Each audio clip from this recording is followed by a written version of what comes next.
नमस्कार साथियों, स्वागत है आप सभी का एग्जाम टॉपर में। तो दोस्तों, आज का जो हमारा टॉपिक होने वाला है क्लास 10th की गणित, जिसमें हम बात करेंगे त्रिकोणमिति।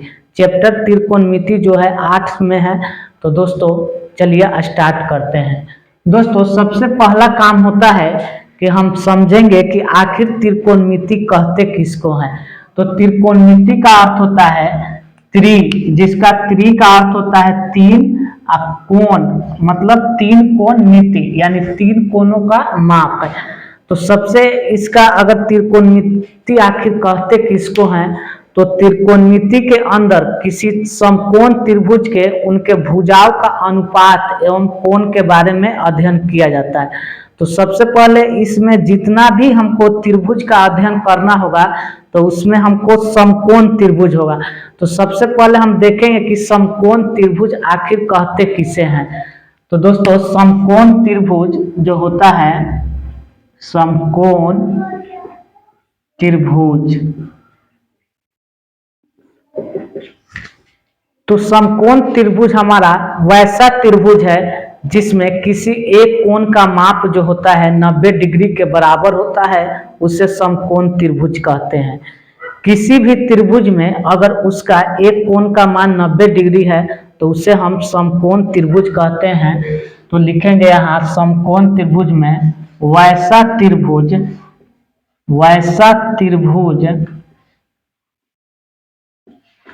जिसमें किसी एक कोण का माप 90 डिग्री का होता है, उसे समकोण त्रिभुज कहते हैं।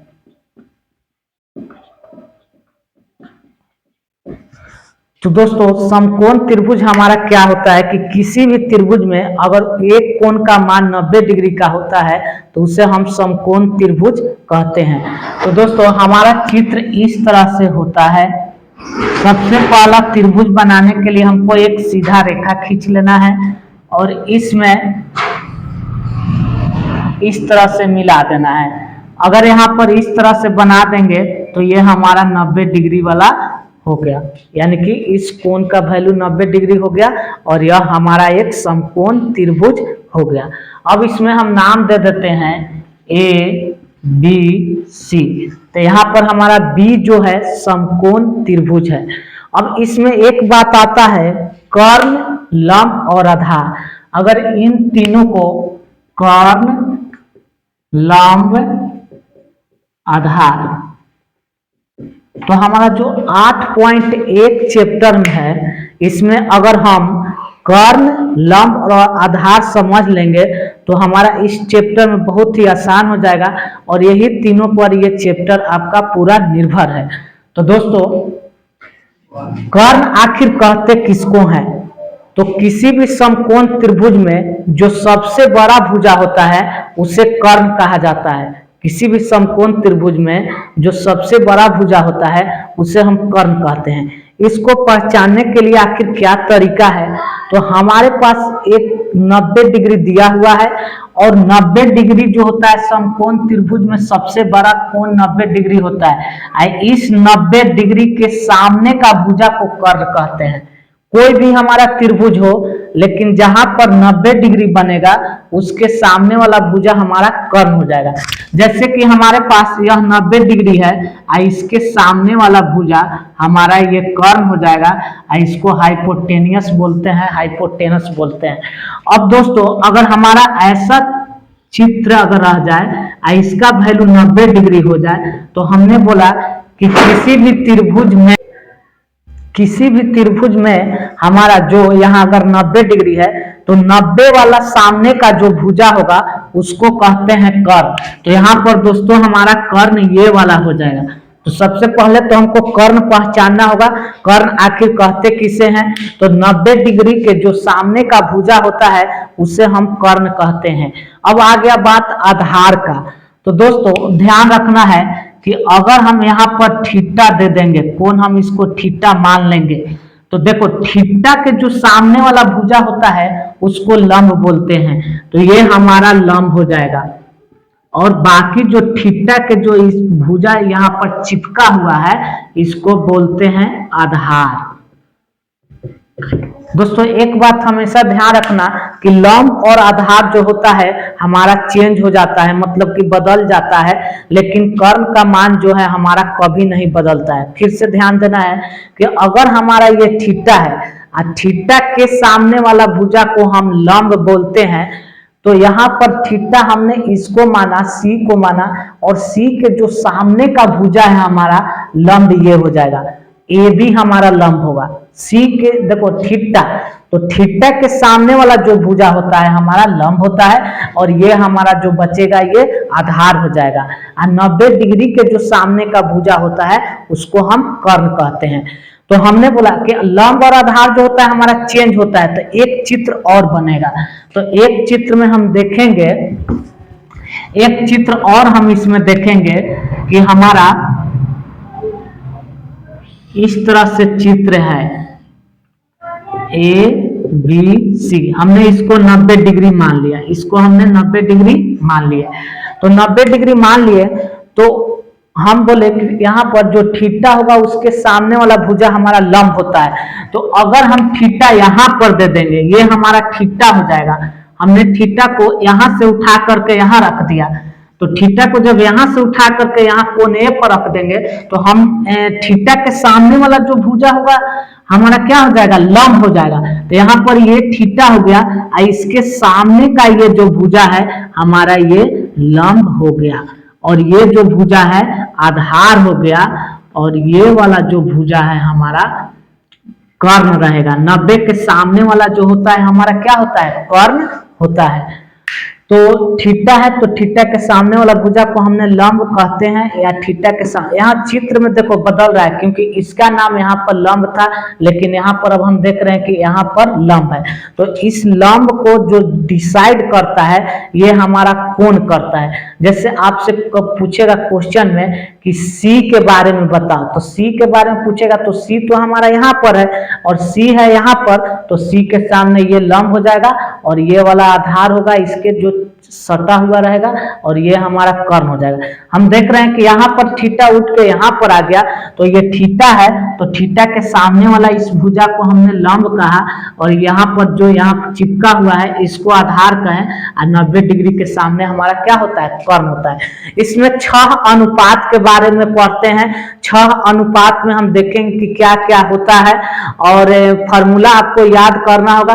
फॉर्मूला याद नहीं होगा तो एक भी क्वेश्चन यहाँ बनने वाला नहीं है, चाहे इसको कितना भी पढ़ ले तो इससे कोई फायदा होने वाला नहीं है। तो फार्मूला याद होना एकदम से जरूरी है। तो हम यहाँ पर फार्मूला को लिखेंगे, इसको हर हाल में अच्छा से याद कर लेना है। तो सबसे पहला हमारा जो फार्मूला होता है, सबसे पहला फार्मूला होता है समकोण त्रिभुज में कर्ण का स्क्वायर जो होता है हमारा लंब का स्क्वायर जोड़ आधार का स्क्वायर। जो हमारा कर्ण का स्क्वायर होता है लंब का स्क्वायर प्लस आधार का स्क्वायर होता है।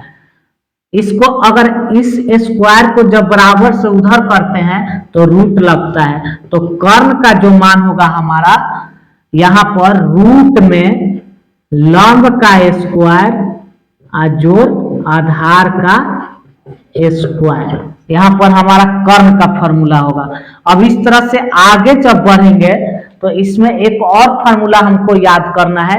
उस फार्मूला के लिए हमने लिखा यहाँ पर लंब, तो लंब हमको जो फार्मूला होता है, लंब का जो फार्मूला होता है रूट में कर्ण का स्क्वायर माइनस आधार का स्क्वायर, ये जो होता है हमारा लंब का फार्मूला होता है। और इसके बाद तीसरा जो नंबर है हमारा आधार, तो आधार जो होता है रूट में कर्ण का स्क्वायर माइनस लंब का स्क्वायर। तो दोस्तों अगर देखा जाए तो यहाँ पर लंब के यहाँ पर जो स्क्वायर होता है, तो यहाँ पर हमने स्क्वायर नहीं लिखा, तो स्क्वायर नहीं लिखेंगे तो यहाँ पर रूट लग जाता है, यहाँ पर भी स्क्वायर नहीं है तो यहाँ से बराबर से इधर आके रूट हो गया है, यहाँ पर भी स्क्वायर नहीं है, बराबर से इधर आके रूट हो गया। और भी इसका अगर इस रूट को हटा दिया जाता है तो यही रूट जो है बराबर से इधर आके लंब का स्क्वायर होगा, यहाँ से रूट हमारा क्या हो जाएगा, खत्म हो जाएगा दोस्तों। तो इस तरह से तो दोस्तों हम इसमें त्रिकोणमिति में 6 अनुपात हमको पढ़ना होता है। इस 6 अनुपात को हम कैसे याद रखेंगे, तो हमारा एक ट्रिक होता है दोस्तों। ट्रिक हमारा जो होता है इसको ट्रिक के माध्यम से याद कर लेंगे। ट्रिक जो होता है लाल बट्टा कप का, हम सबसे पहले ट्रिक का बात करते हैं लाल बट्टा कप का, ये हमारा ट्रिक होता है। इस ट्रिक से हम इसको याद रख सकते हैं फार्मूला को। तो दोस्तों ये जो हमारा फार्मूला लगता है, फिर ये वाला जो फार्मूला लंब बटा कर्व, ये हमारा साइन थीटा के लिए लगता है। इसको लंब पढ़ेंगे, इसको कर्व पढ़ेंगे। तो ये वाला जो फार्मूला है साइन थीटा के लिए, आधार बटा कर्व जो होता है कॉस थीटा के लिए, लंब बटा आधार जो होता है टैन थीटा के लिए। बाद में इस तीनों को हम उल्टा कर देते हैं और इस तरह से याद रखते हैं। अगर इसी को जब हमको इंग्लिश में याद करना होगा तो सबसे पहला काम कि साइन थीटा जो हमारा होता है, साइन थीटा जो होता है लंब और बट्टा में कर्ण होता है। साइन थीटा का जो मान होता है लंब बट्टा कर्ण होता है, साइन थीटा का अनुपात। अब हमारा आता है कॉस थीटा। तो कॉस थीटा जो होता है आधार और बट्टा में कर्ण होता है। इसके बाद आता है हमारा टैन थीटा। तो टैन थीटा जो होता है हमारा लंब और बट्टा में आधार होता है। तो दोस्तों फार्मूला याद होना एकदम जरूरी है। अब हम इसमें इसका उल्टा होता है, साइन का उल्टा आखिर क्या होता है, कॉस का उल्टा क्या होता है, टैन का उल्टा क्या होता है। अगर हमारे पास अगर इन सभी का उल्टा अगर हम जान जाएंगे तो त्रिकोणमिति में बहुत सारा फार्मूला हमको अपने आप याद हो जाएगा। और इसका विलोम या उल्टा हमको याद होना एकदम जरूरी है। तो इसको उल्टा याद करने के लिए हम क्या तरीका लगाएंगे इसका, कि त्रिकोणमिति को अगर हम मान लेते हैं, कोई भी मान के चलते हैं, त्रिकोणमिति हमारा एक कोई फिल्म हो जाता है। तो त्रिकोणमिति में देखेंगे कि हमारा ये 3 गो जो है हमारा ये 3 गो हीरो है। अब 3 गो हीरो है तो ये 3 गो के हीरोइन रहेगा। ये 3 गो हीरो है, 3 गो के क्या होगा, हीरोइन रहेगा। तो साइन थीटा है, तो साइन थीटा के उल्टा जो व्यवहार करता है, साइन के बाद देखो साइन थीटा है, साइन का जो उल्टा जो व्यवहार करता है कॉसेक थीटा, साइन का उल्टा जो व्यवहार करेगा कॉसेक थीटा। तो ये हो जाएगा हमारा लंब बटा कर्ण साइन थीटा होता है। इस कर्ण को ऊपर कर देंगे, लंब को नीचे कर देंगे, तो ये हमारा कॉसेक थीटा हो जाएगा, कर्ण बटा लंब। तो हमको 3 गो फॉर्मूला इसको अगर याद हो जाएगा तो हम 3 गो आसानी से याद कर लेंगे। साइन थीटा जो होता है लंब बटा कर्ण हमारा फॉर्मूला होता है, और साइन का जो उल्टा होता है कॉसेक थीटा, यानी कि साइन जो हीरो है इसका हीरोइन कौन है, तो कॉसेक थीटा। इसको एकदम ध्यान रखना है। अब हमारे पास एक कॉस थीटा है, तो कॉस थीटा का जो हमारा हीरोइन होगा इसका सेक थीटा होगा। और इसका जो फॉर्मूला है आधार बटा कर्ण, तो हम इस कर्ण को ऊपर करेंगे और आधार को नीचे करेंगे। तो इसका जो होगा कर्ण ऊपर होगा और आधार हमारा क्या होगा, नीचे। और इसके बाद आता है टैन थीटा। तो टैन थीटा का जो उल्टा हमारा होता है कॉट थीटा होता है, और इस कॉट में आधार हमारा ऊपर चल जाएगा और ये लंब हमारा क्या हो जाएगा, नीचे आ जाएगा। तो आधार ऊपर और लंब नीचे।